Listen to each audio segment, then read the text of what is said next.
What is up, guys? Well, with 2022 coming to a close in less than a week, it is time to rank every single horror new release that I watched in this calendar year, of which I have 35 movies to talk about. That's the most horror new releases that I have watched in a year, I can promise you that, and it has been an awesome year for horror. So while we definitely have some shit bombs at the bottom of this list, most of this list are good to amazing horror films. This is going to be a year in horror that we're going to talk about for a very long time.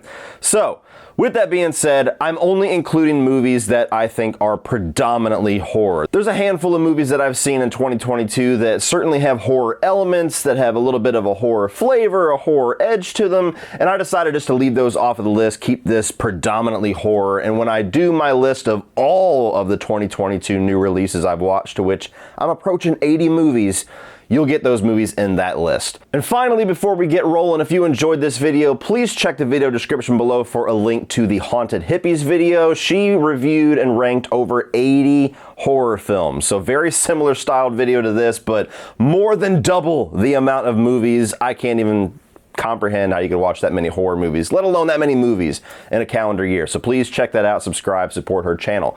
Now, with all of that out of the way, let's kick this bitch off with number 35. The worst horror film that I saw all year long and just came a sliver, a razor's edge away from being the worst movie that I saw all year long. And that is going to be Jeepers Creepers Reborn. There's not much more else I could say about this. I went on like a 20-minute rant after I got home and saw this film. I toured a new ass a second time when I was talking about the top 10 worst movies of 2022. This is one of the worst films I've ever seen in my life. I'm somebody who adores the first Jeepers Creepers. Yes, I know the ickiness regarding the director. I totally respect if you can't watch the movies or don't talk about the movies for that. I loved the first Jeepers Creepers for well over a decade before I knew about it. Can't not love that movie. I love it. Jeepers Creepers 2, decent sequel. Jeepers Creepers 3, fucking horrendous. And whenever they announced that they were taking it away from Victor Salva, they were doing a new team, a new production, they're gonna reboot, I was like, yes, come on, give us a great Jeepers Creepers film. And this makes Jeepers Creepers 3 look like Jeepers Creepers 1. I mean, this movie is abysmal from start to finish. Terrible acting, terrible writing.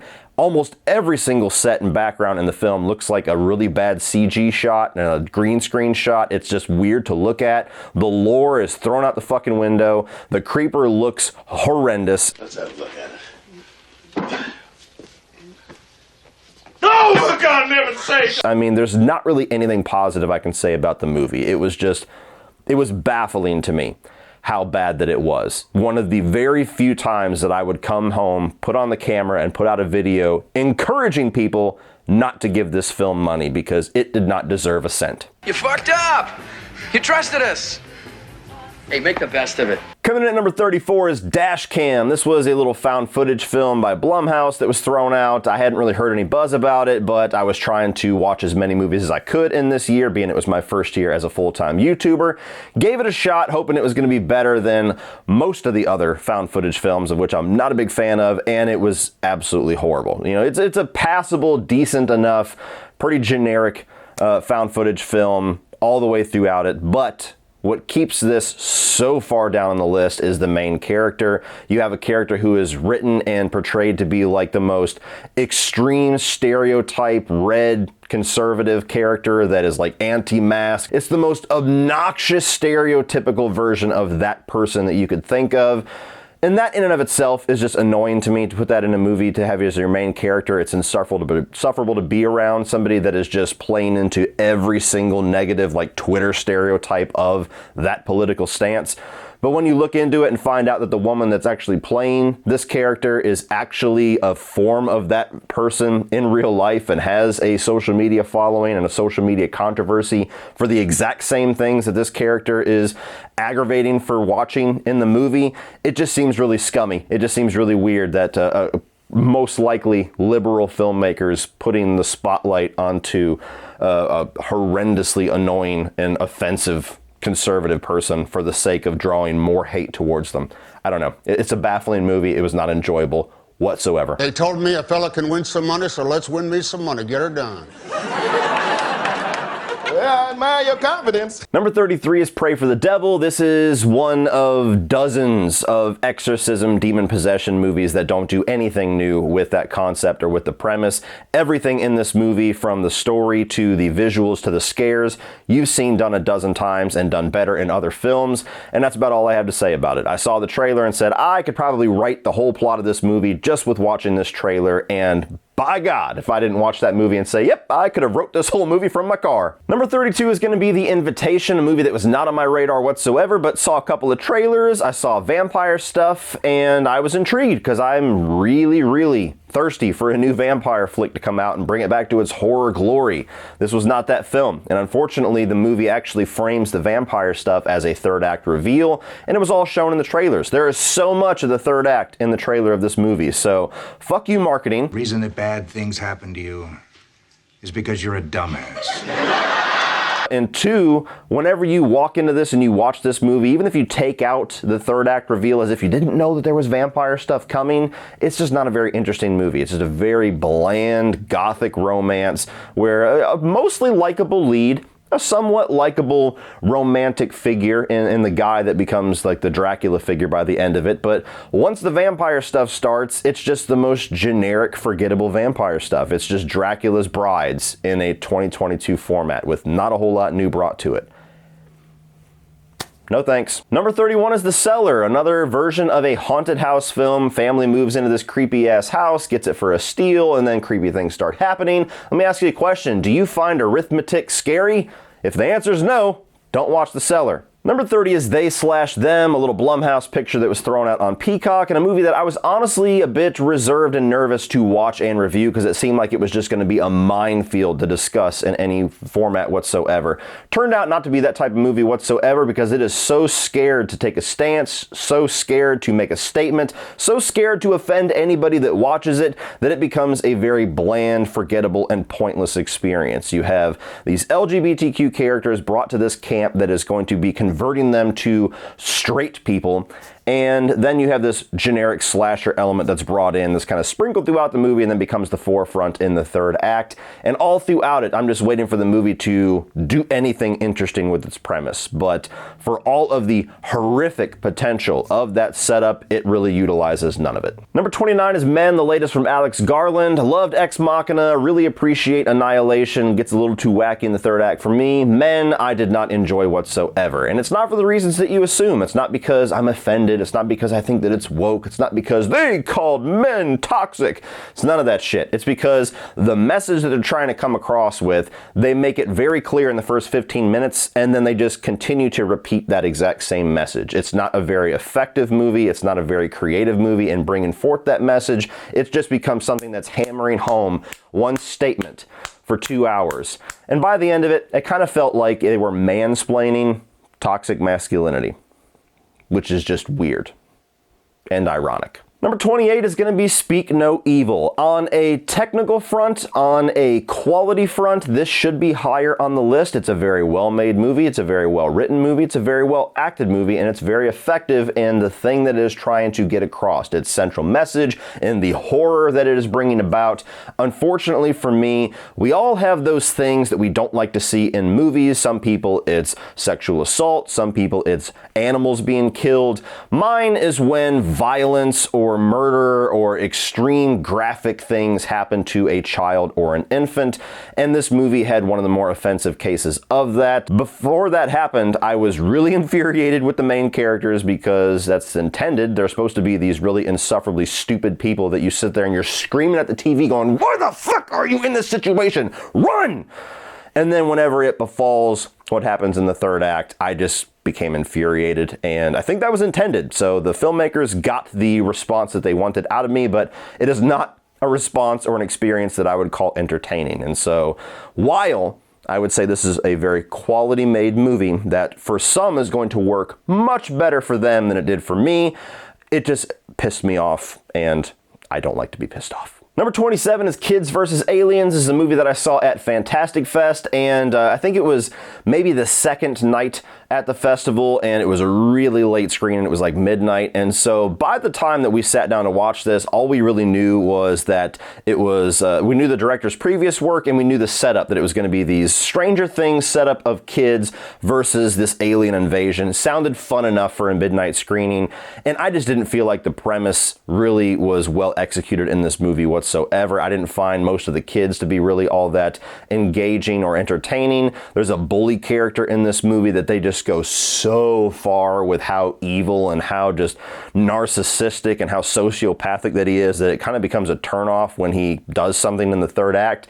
And the movie is intentionally cheap. Like, the aliens look like something that you can go get a costume from Spirit Halloween, and they're woo, and they're running around. And sometimes that effect, that like purposefully generic grindhouse low budget effect, can work for a movie. For this movie, I didn't really feel like it worked all that well. It was kind of more distracting than it was effective. So I could see a lot of people enjoying this when it finally comes to the theaters or releases wide, but for me, it was one of my least favorite films that I saw at Fantastic Fest. Number 26 is going to be Studio 666, and unfortunately, I am absolutely the target audience of this. I am a huge Foo Fighters fan. I am a huge horror fan. They're kind of riffing on Evil Dead here, which I really enjoy. So if anybody on planet Earth should have enjoyed this movie, it was me, and I just didn't think it was all that great. There's some pretty good gore in it. There's some pretty good like horror effects in it, and there's a bit of a fun vibe watching the band members of Foo Fighters play out in a horror film. But to state the obvious, nobody in Foo Fighters is an actor, and so that's one handicap automatically in this movie, is that nobody's that good at acting. But I just didn't find the writing of the comedy to be that funny. It's like very low-hanging fruit juvenile comedy that just didn't really work for me. Admittedly, I'm kind of a tough audience when it comes to comedy, so if you have a little bit looser of a sense of humor, if you laugh at stuff like that a little bit more, you might enjoy this more than I did. So all I really got out of this was a pretty good soundtrack, and hey, cool, I get to watch the Foo Fighters for 90 minutes. Coming in at number 25 is going to be Bodies, Bodies, Bodies. This seems to be a very divisive movie. You either love what they're going for or you absolutely hated watching this. I wouldn't go as far as to say that I hated it, but I was annoyed throughout the entire film. This is a movie that is a like satirical slasher whodunit type movie. It's kind of taking a sprinkling of the setup of Clue and doing like this modern thing where they're analyzing the younger generation. They're analyzing like the millennials and younger, and in the most insufferable way, intentionally. Like, everybody's defense for this movie when you say, oh, it was so annoying, the characters were so horrifically annoying, I hate it. Yeah, you're supposed to. That's what everybody says. Well, no shit. Well, yeah, but it's still not enjoyable to watch if you don't enjoy the characters. So if you can kind of enjoy the fact that they are unenjoyable people to be around, then this is a movie for you. If everything that the younger generation does in like the most heightened stereotypes, to where they're really entitled, they're really lazy, they talk in text format, like there's like you're triggered, like you're toxic, and like all these little new age buzzwords. You're always gaslighting me. You fucking trigger me. You are so toxic. Relax, relax. You're silencing me. Did you just fucking shoot me? I can't believe you're making this about you. If that sounds annoying, just me saying it, this movie's gonna aggravate the fuck out of you, and it aggravated the fuck out of me. Number 24 is gonna be Two Witches. Now, this is a movie that was not on my radar, and one of the lead actresses actually reached out to me on Twitter and wanted me to check it out. I also spoke with the director. He's the one that emailed it to me. And unfortunately, it just didn't really work for me. You know, I think that it's a really quality made movie if you like things like The Witch and almost more so as far as style, Lords of Salem, like that really dark, bloody, horrific version of witch lore. That's what it's going for here. And so you have one half of the movie that's kind of taking place on one character, one set of characters, and the second half of the film is focused on another character who is portrayed by the actress that reached out to me. The second half I enjoyed much more. That character was much more interesting. Her performance was better than most of the people in the film. There's some really dark and disturbing and nasty stuff that goes on in this. So like if you like witch lore, if you like gore and nastiness and stomach churning visuals, this is the type of film for you. That's not necessarily my thing, which is kind of the biggest thing that holds it back for me. Also, what I said earlier in Speak No Evil, you know, my kind of my bugaboo, the thing that can kind of set my enjoyment way off in a horror film. This film commits it a couple of times. So again, just a me thing. If really graphic, dark, extreme exploration of witch lore sounds good to you, check this one out because you'll probably enjoy it more than I did. Number 23 is Blood Relatives, another film that I saw at Fantastic Fest. This one, I believe, was written and directed by Noah Segan, but it was at least directed by him, I know that much. And essentially, it is a movie where you have this vampire loner that discovers that he has a daughter that has inherited his vampirism. And so it's a father and an estranged daughter out on the road type movie, but they're vampires. And so it plays more into the kind of low-key comedy than it does horror. And I've seen a lot of people compare this to Near Dark and some other movies. I wouldn't go that far, but there seems to be some people that really enjoy this, so check it out. It is on Shudder.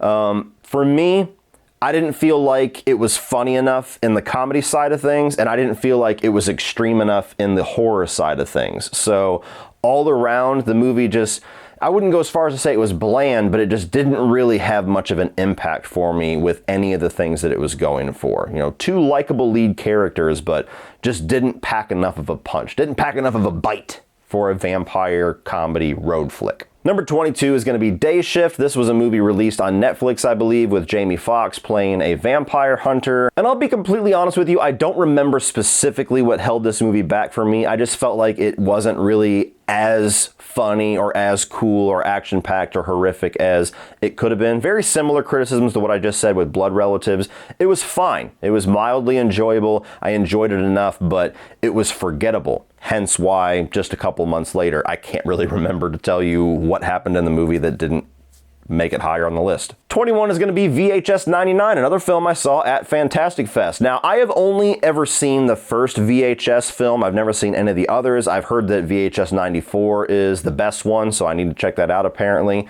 In the original VHS, I only liked the very first segment by the guy who eventually directed the Hellraiser remake, which will be much higher on this list. VHS 99 was a very mixed bag for me. There was a couple of segments that I thought were really good. One in particular that was kind of playing up like Nickelodeon game shows as a 90s kid I really enjoyed. There was another one about a girl being buried alive that I thought was very effective in like the claustrophobia. The other segments, there was one that I could completely take or leave that was just okay, and there was two that I thought were absolutely terrible. The first one regarding the undead band was just like, let's spend 20 minutes with absolutely insufferable characters and then pull a little horror switch here in the last 2 minutes.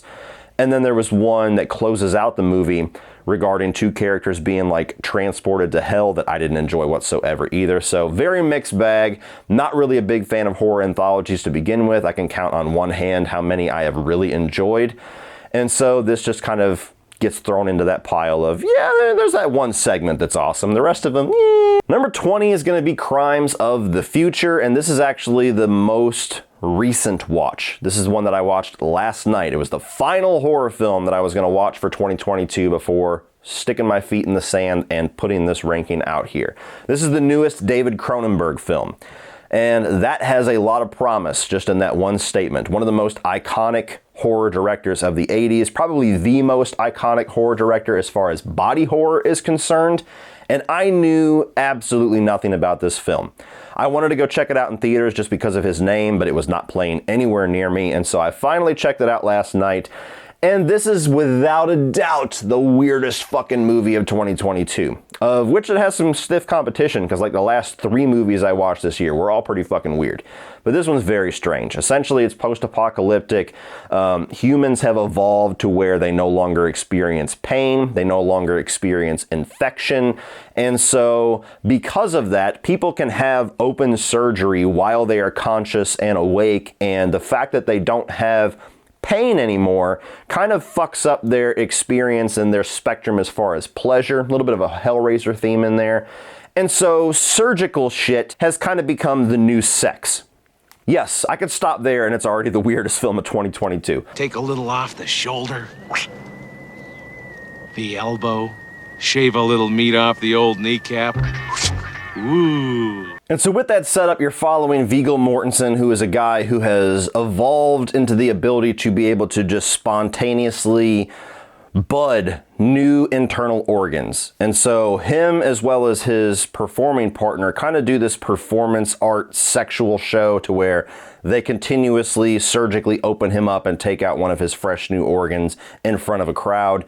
And so because he is a figure in that space, he kind of becomes this undercover pawn within this government agency to go and try to find information amongst this like surgery sex crowd of this underground rebellion that is brewing against the government. And I'm still scratching the surface on the weird details of this movie. It's really complex as far as the out there ideas. It's a pretty dense, like metaphorical type exploration of these things. Like it's a movie that ends and on its face value, the story is not really that satisfying. You have to go and dig underneath all of that. You have to open the movie up and dig out all the organs of details of all the things that it's trying to say, of all the things it's trying to explore. And so by the end of it, I'll give it points for being creative. I'll give it points for being like weirdly disturbing and mixing sexual nature with this grotesque nastiness. And again, very Hellraiser themed.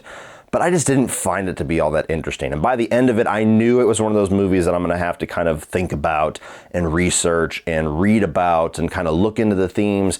And I just didn't like it enough to do all of that work. I still did because I wanted to talk about the movie, but I just didn't find it to be that enjoyable by the end of it. Number 19 is going to be Firestarter, and I seem to be one of the 4 or 5 people on planet Earth that did not despise this movie. Obviously, I didn't like it. It's not high on this list, but I walked out of this and said, okay, that was fine. You know, not the most satisfying ending, but that was fine.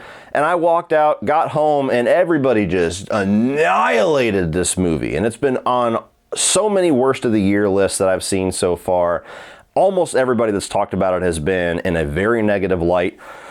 I just don't get it. I think it's fine. I think that Zac Efron is pretty good in his role. I think that there is some effective stuff going on as far as visuals and as far as the little bit of horror that we get here. Thought the leading girl was fine.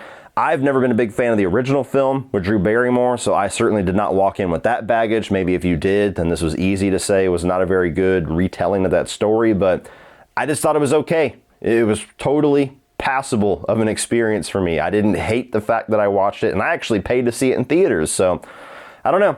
One of those middle of the road movies for me that I don't get the extreme hate for. Number 18 is going to be Sick. Now this is another movie I saw at Fantastic Fest. Has not been released wide yet, so most of you don't even know what it is. Keep your eyes out for it if you're interested. And this is essentially a COVID slasher. You have taking place in the early months of 2020, where everybody started to freak out, buy up all the toilet paper. Every time somebody sneezed or coughed, everybody freak out and look at them. And so you have a group of characters that are isolating themselves, quarantining themselves in this cabin, and masked slasher killer shows up. And so it's an interesting setup for a slasher film. What got me into the movie is the fact that Kevin Williamson wrote it. And so by the end of the film, honestly, it was interesting. There was certainly some merit about it. I enjoyed it, but like a couple of the other Fantastic films that I have, Fantastic Fest films that I've mentioned thus far on the list, it just didn't feel like it went far enough for me. It felt like it just didn't have the punch that I wanted it to. Especially with a script by Kevin Williamson, I was expecting a little bit more wit, a little bit more of a meta exploration of COVID era behavior, and it's really just bookends the film. It starts the film in a pretty funny way. It ends the film when their killer motivations are revealed and everything. It's like, oh, that's kind of creative. Okay. The whole middle of the movie, like the middle hour, could have been about anything. Could have been set at any time. Could have been about anybody at any era. It's just a very run-of-the-mill chase slasher film. And so I just didn't feel like that the selling point of the movie, which is the COVID era Kevin Williamson script, really showed up to play at the movie. You know, the most of the runtime, it was just any old slasher film. Number 17 is going to be Resurrection, the runner-up for weirdest movie of the year, and the movie that I watched just previous to Crimes of the Future. This is a movie that stars Rebecca Hall, who is in one of the more acclaimed horror films from last year. And so she's an amazing actress. She does amazing in this movie. She's the reason to watch it. Essentially, it tells the story of this woman. She's a single mother. A ghost from her past essentially shows back up. Something that she has tried to bury and run away from shows back up in the form of Tim Roth. And the rest of the movie is her slowly losing her mind through paranoia and becoming this overbearing mother that's so protective to the point of being like toxic and scary and damaging to her daughter. And so that in and of itself is kind of the majority of the movie, to which I think they explore that pretty well. I just don't think it was all that interesting to spend 90 minutes on, personally. And then by the end of the film, it gets really fucking weird. It gets really mind-boggling, and it gets really strange to where you're going to turn to the person that you watched the movie with and go, okay, how do you interpret that? Like, did that actually happen? Was that in her head? What the fuck's going on? And similar to Crimes of the Future, normally I like when a movie does that. I like to start to have to dig through the rubble and figure out what was meant there and discuss it with other people and come up with my own versions and bounce off of their versions and debate and discuss. And this was another movie that by the end of it, I just wasn't as entertained or interested in the story. And so I didn't really feel like digging through the rubble and figuring out what was going on. Again, I did, but it's just not one of those movies that I thought was all that effective or interesting by the end of it. It just kind of turned out to be weird for the sake of being weird, and what they were trying to say doesn't really resonate much with me, I guess. Number 16 is going to be Texas Chainsaw Massacre, the newest Netflix reboot of this franchise, of which there's like, what, 4 at this point, where they've said, I know what we can do to get back on track. Let's go back to the original movie. Yeah, bitch, we've done that before. So you get this film. It's a direct sequel to the original. It's decades later. Leatherface is an old man that's living under the care of this older woman. These millennials come through that are going to revamp this forgotten Texas town and make it this new, young, hip hotspot. And so the movie becomes like a legacy sequel to where Leatherface is, something happens that kickstarts him back into murder mode, and you have the legacy character of Sally Hardesty brought back, who has been like in Sarah Connor version of Laurie Strode mode, apparently, to where she's now just focused on that one guy from that one day. Very reminiscent of Halloween 2018, but much shittier. And then a movie that kind of plays and riffs on millennials and the social justice warriors and the woke crowd. And so there's a lot of things in this movie that will either be really entertaining or really horrible for you.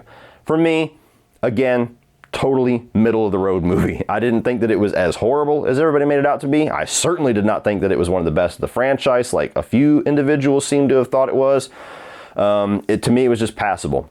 It was taking the Texas Chainsaw franchise, taking Leatherface and saying, let's just have a really lean, mean slasher movie splatterfest where Leatherface is just going to kill the fuck out of a bunch of people for 90 minutes, and let's not put much effort in it beyond that. And I was entertained enough with that premise. Some pretty gory kills. You have Leatherface that kills an entire busload of people. That was pretty cool to see. There's some characters in this movie that are so fucking insufferable, it was actually enjoyable to see them get killed, even if it did take the entire runtime. And one other thing I will say, Sally Hardesty, her utilization in this, probably the worst utilization I've ever seen for a legacy character. So disrespectful. Not that I think Sally Hardesty is a very interesting final girl, because I don't. But if I was a fan, I would be upset. And it was successful enough. Apparently we're going to get a few more of these, and I'm okay with that. I don't think there's anything that merit-worthy left to be done with this franchise. So if it's just going to be run-of-the-mill generic slasher movies with Leatherface hulking through a bunch of people, I could be entertained enough with that, as long as they put some decent effort into the kills and gore. Number 15 is going to be Watcher. This was another of the last 3 or 4 movies that I picked through the last couple of days to try to flesh out this list, no pun intended. You essentially have this woman that moves to a foreign land to be with her husband, who is a foreign man, and part fish out of water because she's out of her element, and part is like just exploring female paranoia and the whole thing about if a woman's scared and she seems neurotic, like, why won't people help her? That's kind of the main thing of the movie. Like, her husband doesn't quite believe her, the police doesn't quite believe her, her neighbor doesn't quite believe her. And so she essentially thinks that this guy is watching her. She looks out of her window across the way, and there's always this dude staring at his window, seemingly looking at her. Seems to be a similar figure to a guy that she saw at a grocery store that seemed to be following her, on the subway, wherever. She thinks somebody's following her, and everybody thinks she's full of shit. And so the movie's about that. It's exploring her paranoia and her lack of help, her lack of resources through that paranoia, and where things go to the back half of the film is essentially giving an answer to whether or not she's fucking nuts or whether or not she's actually got a reason to be scared. And so I thought it was effective. I thought that it was good. It was very well acted. Micah Monroe, you'll know her from It Follows, The Guest. I really like her as a lead. I wish I could see her in more. She's really good. The guy that was playing the guy who is seemingly following her, I've seen him in a number of things. He's a really good actor as well. And so through a movie that's exploring paranoia, I thought it was effective. By the end of it, though, it just didn't really have that much of a punch. Kind of a running theme. It was a movie that I was like, okay, that was good, but it didn't have anything really stand out about it that made it rise above other movies like this that I've seen. Number 14, hashtag it's good to be king, huh? Halloween Ends. That's an inside joke for like maybe one or two people. Halloween Ends is the concluding chapter to the monster trilogy that is this David Gordon Green Halloween 2018 trilogy.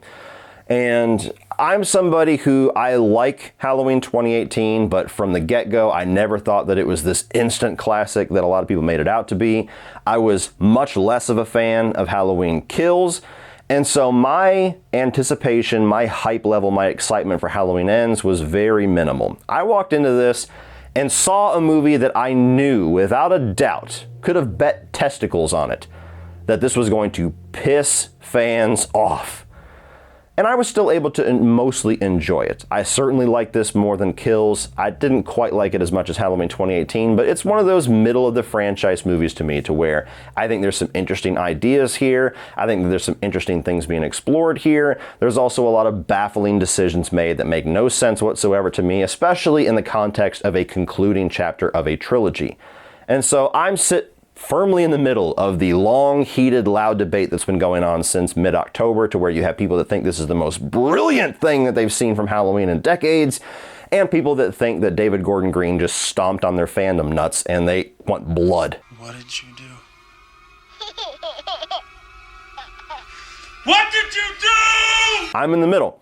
I think that it's a decent enough movie. It's a very strange movie. I like some of the weirdness. I like some of the boldness. I appreciate a fresh, unique direction in a franchise that, by this point, 13 films in, is kind of running out of steam and getting a bit redundant, in my opinion. But at the same time, I totally understand some of the decisions that are made here that's like, what the fuck are you doing? That character just pushed down Michael Myers and stole his mask? Michael Myers is in how much of this movie? What? You sold and you marketed this and pitched this to the fan base as the final confrontation between Laurie Strode and Michael Myers, and that's how much of the movie? I get all of that. Totally get all of that. So this is one of those movies that's going to be fun to discuss for years to come. But yeah, I was totally in the middle on it. Coming in at number 13 is going to be Jordan Peele's latest, and that is Nope. This is a movie that I was excited for because I really like alien invasion movies. Like Signs is probably my favorite. That's one of my favorite films of all time. So I was really curious what he was going to be able to do with this. The trailers really intrigued me. I really enjoy Get Out. Did not care for Us as much. And this movie kind of fell right in between my enjoyment level of Get Out and Us. I think the movie is gorgeously shot. Most, if not all of this, actually was shot at daytime and they used nighttime filters, and I'll be damned if you can't even tell. It's flawless. I mean, it looks beautiful as far as just a camera, cinematography, all that. It's astounding to look at.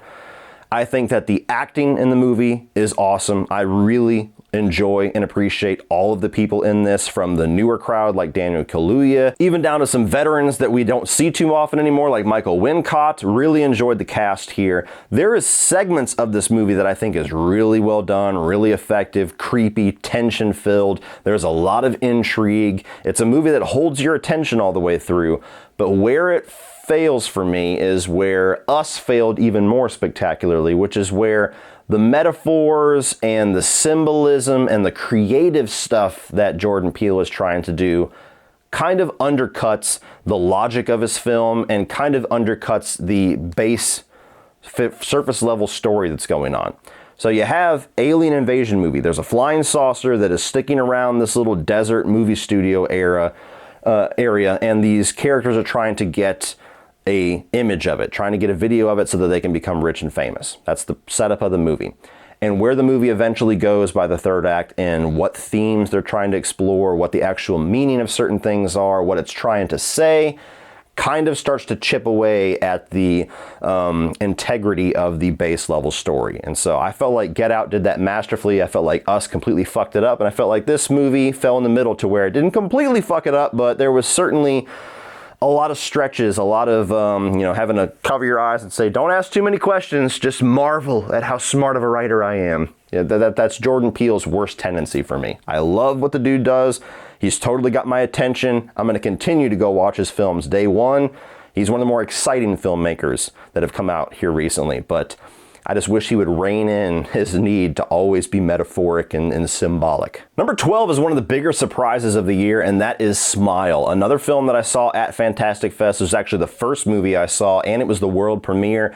The trailer led me to believe this was going to be a very generic, forgettable, run-of-the-mill movie that was just kind of, once again, playing on the Smile gimmick of Truth or Dare. And what we actually got was something that is so much better than anything that I would have thought it was capable of.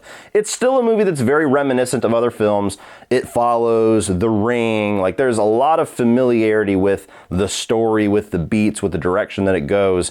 But it's like the best version of that. It's the best version of a familiar movie. And sometimes that's fine. Not everything has to be this wildly unique concept. Sometimes they can do something that we've done before, but just execute it really well. And that's what Smile does. Really effective paranoia, really effective at kind of exploring mental health and emotional health. I thought that the Smile gimmick was done actually really well in this, where it was really goofy and hokey in other films like Truth or Dare. This was much more subtle and creepy and effective, and so I enjoyed that continuous like scare device. There's some really solid jump scares in this movie as well, and there's not too many of them where that's like the only scare factor that it has. There was some effects in here that was actually shocking how practical that they were, especially when you hear the director like talk about it like we did at Fantastic Fest. There was a few where he's like, yeah, that was all practical, and we're like, holy shit. That I would have swore that was CGI. That was a pretty balls out effect there. So there's some really good stuff in this movie. Just the familiarity of it and the ending not having quite the punch that I wish that it had to kind of bring it all home is the only thing that keeps this out of my top 10. Number 11 is going to be The Cursed, which was formerly known as 8 for Silver and should have remained to be known as 8 for Silver. This is a movie that I reviewed over a year ago. I watched it online at the Sundance Film Festival. And it's only because it's been so long since I've seen it that it probably is only at number 11. I really enjoyed this when I first watched it, but I just haven't had the time to rewatch it or see what little changes were made from the version that I saw to the wide release. But from what I saw at 8 for Silver, when it was known as that, it was one of the most unique and effective werewolf movies that I have seen in a very long time. It kind of balances that The Witch, like Robert Eggers era of movie, to where they're exploring gypsies and there's a lot of really horrific stuff that goes on there. And then it starts to slowly kind of delve into this werewolf movie. And the werewolf itself, how it transforms, how it comes about is very unique. And so I just really dug this for being something that was fresh, something that was unique, something that, werewolf movies aren't something that we have gotten a ton of classics in, way more vampire classics than there are werewolf movies, and we have not really gotten solid vampire werewolf movies in a very long time. So I really dug this as a monster movie fan. Wasn't quite as impactful or as awesome or as flawless as some of the films that I have above this. Now we are at the top 10, and coming in at number 10 is going to be Orphan First Kill, another movie like Smile that I just gave no faith to whatsoever. It had been so long since the first Orphan film. I unfortunately had the twist of the original Orphan spoiled for me before I saw it, so I've never been as impacted by that movie anyway. And so I was just confused. I'm like, why are we doing this? Why have we waited so long? I mean, I get using the same actress because she's great, but she's actually a full-grown woman now. So are you going to be able to effectively make her look like a little girl? This seems weird and pointless. And I was shocked at how damn good this movie was. Almost to the point where there was a part of me, like most of the way throughout the film, I was toying with whether or not I liked it more than the original. I think that the way that they used Isabella Fuhrman and made her look like a little girl again through camera trickery and body doubles and stuff was really well done. I think that the story that they tell here, while I thought it was going to be a very predictable, kind of just beat for beat retelling of the story that we had already been told in like the flashback segment of the original Orphan, where they're like, yeah, you know, she was with this family before, and then, you know, the dad ended up getting killed and the house burned down, like, so we're just going to see all that? Kind of, but not really. Like, there is a big plot twist in this movie that I did not see coming, that totally shocked me, that totally rejuvenated my interest in the movie. And so I really dug this. Like, it was so much better than I thought it was going to be. And it's one of the movies of this year, one of the horror films that has stuck with me the most. Number 9 is going to be Hellraiser, another film that I saw at Fantastic Fest. This was actually one of the last films. It was one of the secret screenings, so we didn't even know we were walking into this movie, which was awesome. I have this gift to show y'all.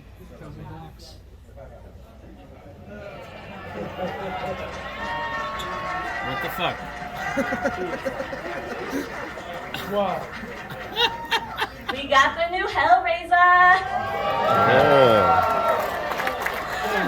Director David Brechter is here. And I'm somebody that was really looking forward to this, because while I like a couple of the Hellraiser films, I've never found any of them, even the original, to be a horror classic to me. They've never been one of my favorites. And so there was a lot of potential for somebody to come and do their own take on this franchise, on these characters, on this lore, and actually make a movie that works more for me. This didn't quite get there. I would say it's the second best Hellraiser film behind the original, but what I liked about this movie a lot is that it's one of the only, if not the only, Hellraiser movie that totally puts the Cenobites and Pinhead in the forefront as the main threats, as the main story, as the main plot of the film, that looming threat. They're kind of a side character, a sideshow thing in all the other Hellraiser films, even the original. And so I really liked that. There's this looming threat, this, you know, approaching presence of the Cenobites is palpable throughout this entire movie. The way that they used the lament configuration, the puzzle box as a plot device was really creative to me.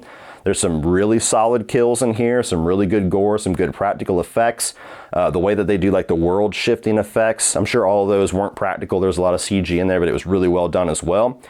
And so by the end of this, I really liked this new modern take on Pinhead and the Cenobites and the makeup effects on all of them and the story direction they decided to go in. So I am fully on board for more in this new Hellraiser franchise. Number 8 is going to be Scream 5. Now, I am a total casual Scream fan. I am not one of those people that says that Scream is one of the best or the best slasher of the 90s or one of my favorites of all times. Always been a casual fan. And while I say that, I have found every single one of the Scream movies to all be very solid. Even the third one, which to me is easily the worst, is still a very solid 3-star slasher. And if that's the worst film you got in your franchise in a slasher film, you're doing pretty fucking good. Scream 5, it was the first time we don't have Wes Craven. It was also one of the only films, which Scream 3 is the other example of, where Kevin Williamson is not right in it. So a lot of red flags, a lot of worries. And I was actually genuinely, pleasantly surprised at how well they did at kind of making it their own. It feels very in line with the franchise, but there's also a bit of freshness to it. I like what they eventually end up revealing is kind of the commentary, the meta commentary of this movie, especially as somebody that spends a lot of time in his work online. I think that a lot of the characters, mainly the two sisters, the main protagonists, were really good new characters that I will enjoy seeing be kind of the forefront of this new era of Scream films. And I think that one character in particular, as far as the legacy characters, I really liked what they did with them. That's a character that I've never really been that fond of, and I thought they were damn good in this 5th film. And so the only thing that really holds it back for me is that I still find the Scream films to be a little devoid of creativity when it comes to the kills. And I thought that the killer reveal was extremely obvious, to the point where I pegged the killer within the first 10 minutes, and unfortunately I was right. So solid as hell, Scream film. Really looking forward to the 6th one. Number 7 is going to be Fresh, and this was a Hulu exclusive, and it was only by accident that I even discovered this movie. I did not hear any of the discussion or buzz that it created when it first came out, and so I was just randomly scrolling one night and said, new movie, Sebastian Stan, okay, sounds interesting enough. And this is one of those movies that's great to walk into blind, which is what I did. And so essentially you have a setup of a woman that is down on her luck as far as relationships. She's lost faith in relationships. She's lost faith in love, lost faith in men. And then Sebastian Stan comes along and totally sweeps her off her feet. It starts off as this really like perfect beginning to a romance film, and then immediately takes a insane dark turn. And that's all I'm going to tell you about it. Sorry, I can't get more specific than that, but watch it and explore it and experience it the way that I did. Thought it was really wicked. Thought that it was a really cool thing to see Sebastian Stan do, who I predominantly have only seen in the MCU. And both of the leads, as well as the woman and Sebastian Stan, were really good. There's some graphic stuff going on that I thought was actually pretty effective.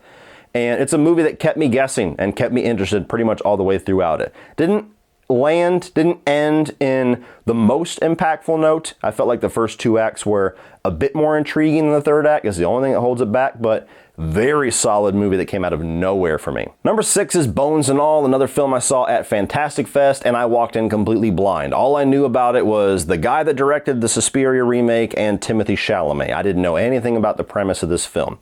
And so shocked the living shit out of me when I found out that this was a cannibal romance film.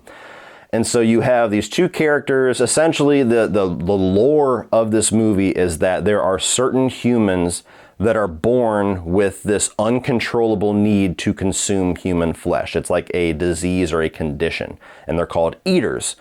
And so you have 2 eaters, Timothée Chalamet and the main girl, that are off on the road, that are falling in love with each other while also navigating the world and trying to survive as eaters. And it was just very effective as far as a romance film, very tragically sweet and somber, and very, very well done, to where you have completely different tones, horrific graphic violence and gore, and yet one of the most effective romances I've seen in a very long time.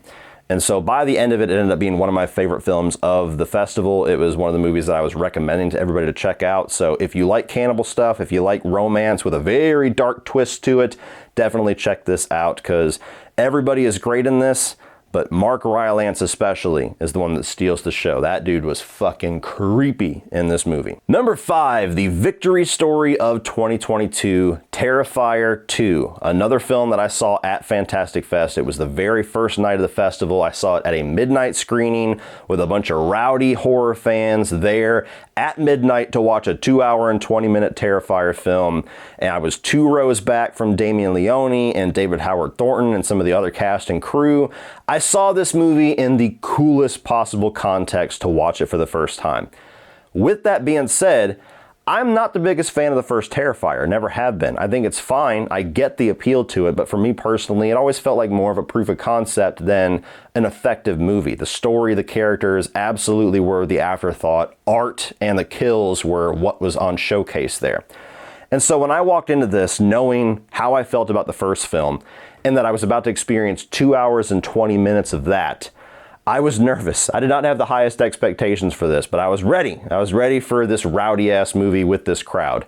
And I was shocked at how much I genuinely enjoyed this movie, to the point where it's one of the films of 2022 that I have celebrated the most, I have talked about the most, I have rewatched the most, I have laughed and smiled about the most. I mean, I bought the 4K, I bought the Blu-ray Steelbook, and I bought the regular Blu-ray, which is something that I never fucking do. I'm somebody, I want one on the shelf, but I enjoyed supporting this movie and hyping it up and getting the word out early so much that it's one that I just want to continue to support so much. I just love the fact that this movie, this indie picture, this independent production that spent like 3 years going through hell getting this thing to be seen and doing so much to shepherd this new era of like practical effects, and Damien Leone having a direct hand in all of that, trying to make the kills and the gore effects as gnarly as they possibly could be, and just give the fans of the original Terrifier as much as the shit that they want as they possibly could, and then to come out and get the buzz that they did and go from a little teeny tiny limited release in theaters to a little bit bigger one that goes on for a couple more weeks, and then an even bigger one, and then an even bigger one, and a movie that costs like 250 grand and up making like $11 million. Those are the types of stories that I love. Those are the types of things that I love to see happen as a movie fan, as a horror fan. With all that being said, Terrifier 2 to me ends up being one of my favorites of the year because it took all of my criticisms of the first film and made it better. There's a really solid story here. There is a great protagonist in Sienna who immediately is showing up on all these like best final girl of all time lists, and she would probably make mine. She was awesome. Lauren Rivera was awesome in the role. Art the Clown, even more entertaining in this one. His sick brand of humor is funnier. His kills are even more extreme here, and there's more of them. Dad, Nancy, it's bad. It's so bad. There's blood everywhere.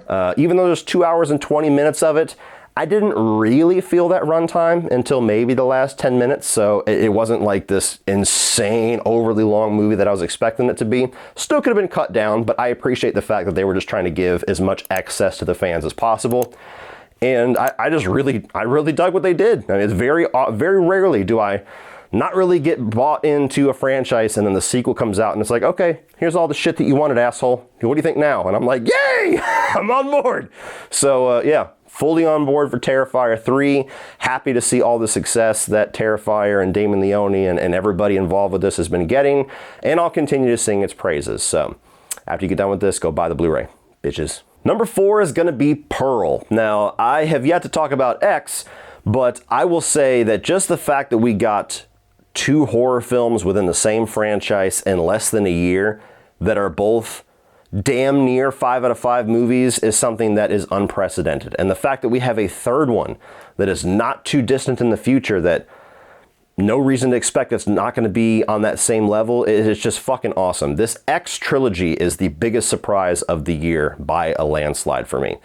And so Pearl is a prequel to X. It's going more for the golden age of films like Wizard of Oz, and it's telling the origin story and kind of the character study of Pearl, who is the main villain in X. And I thought that it was a brilliant showcase of Mia Goth and her capabilities as an actress, if nothing else. I think that some of the things that she achieves in this movie as an actress is going to be absolutely infuriating to not see get the recognition it deserves at the Academy Awards, but what else is new? I think that it tells a really interesting version of an origin story for this character who we did not have any sympathy for in X. And it really does put you in a spot where you understand why she became the person that she did. It's genuinely unnerving. It takes a while to get there. It's not as in your face and it's not as paced as crazily as X was, but you know, it takes its time building our character. When it finally starts to get to the craziness and the kills and the carnage, it's genuinely unnerving. Like, it's creepy. Like, you're scared of this character, even though you have the safety of being behind that fourth wall. So I thought it was a really effective prequel, and I'm not somebody that typically likes prequels. I think it was a great companion piece to X.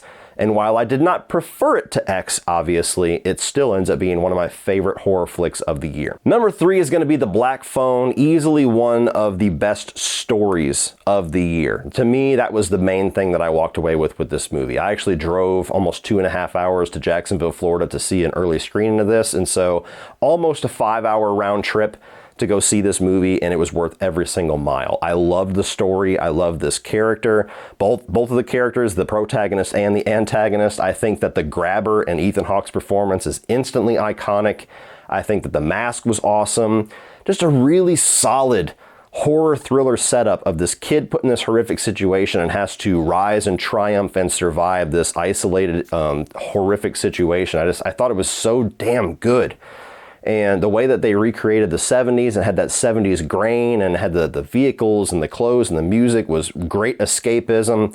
It's just one of those movies that it could have very easily have been a very generic version of this. I mean, it's a very simple story. It's a very simple setup, but through the really well done script by C. Robert Cargill, as well as the really kind of visually creative directing of Scott Derrickson. This is a movie that rises above a very simple yet effective little short story and becomes one of the best horror flicks of 2022. Coming in at number 2 is going to be Barbarian. Now, I debated hard on my top 2 because I love them almost equally for very different reasons, but number 2 is going to be Barbarian. This is one of the biggest shocking surprises of the year. This was not a movie that was on my radar.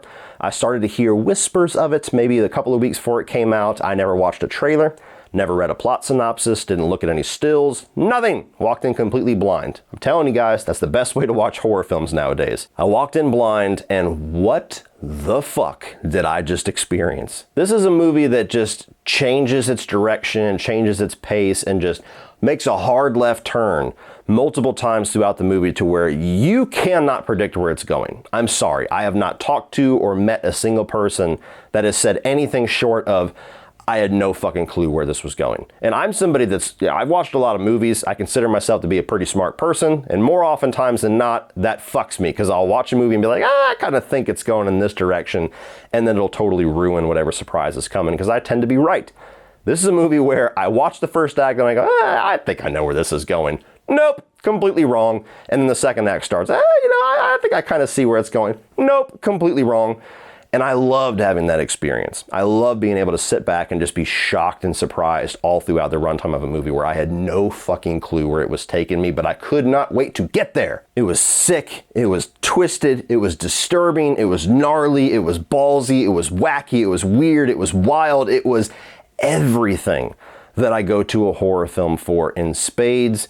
And while it's so extreme and so balls out insane that it's not necessarily going to be for everybody, this was absolutely for me. My second favorite horror film of the year. But my number 1, my favorite horror film of the year is X. This is a movie that I had low, if not no expectations for. Do not have the best track record with A24. I don't think I saw a trailer for this, but I knew enough about it. I was like, okay, 70s porno slasher film. I think, okay, we'll go check it out. And I even, when I do my little theater reactions where I film my initial expectations and then I film my out of the theater reaction, I even made a point to say, yeah, it's an A24 film. I mean, I'm probably not gonna like it all that much. All their trailers are the same. They give you this little cool, creepy little premise, and then you go watch it and it's so much more artsy and slow paced and metaphoric than what they were advertising. X was not that movie. X, I walked in and all throughout the runtime I was like, this is fucking awesome. At its heart, it's a throwback 70s dirty slasher film. But it is so much more than that because of the execution, because of the directing, because of the cinematography, because of the characters, because of the writing. There's more than a few moments where there's this almost self-referential line of dialogue where they're like, you can have an artistic dirty movie. You can have a well-made dirty movie, and by the end of it, the last line of dialogue, this is like one sick, fucked up horror picture. It knows the movie you think it's going to be, but it's just so much more. I mean, it just, the imagery, the even just one kill in particular is kind of encompasses everything that I love about this movie, where a guy's getting killed to the backdrop of Blue Oyster Cult.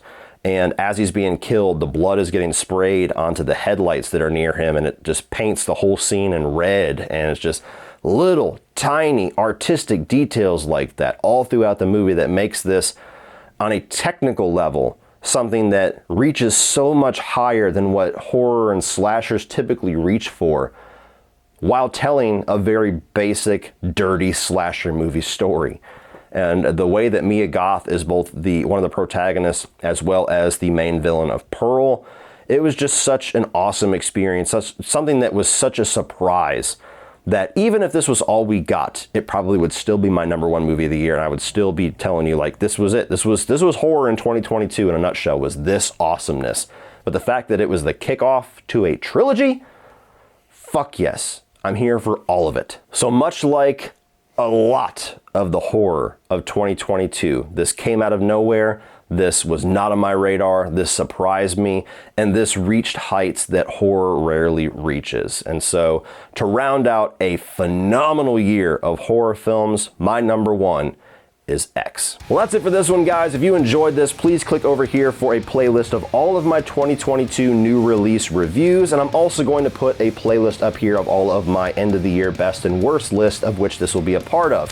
Please like and share this video, hit that subscribe button so that you don't miss anything in the future, including my most disappointing, my most surprising, and my top 10 best movies of 2022. And as always, remember, opinions are like assholes, but that doesn't mean you have to be.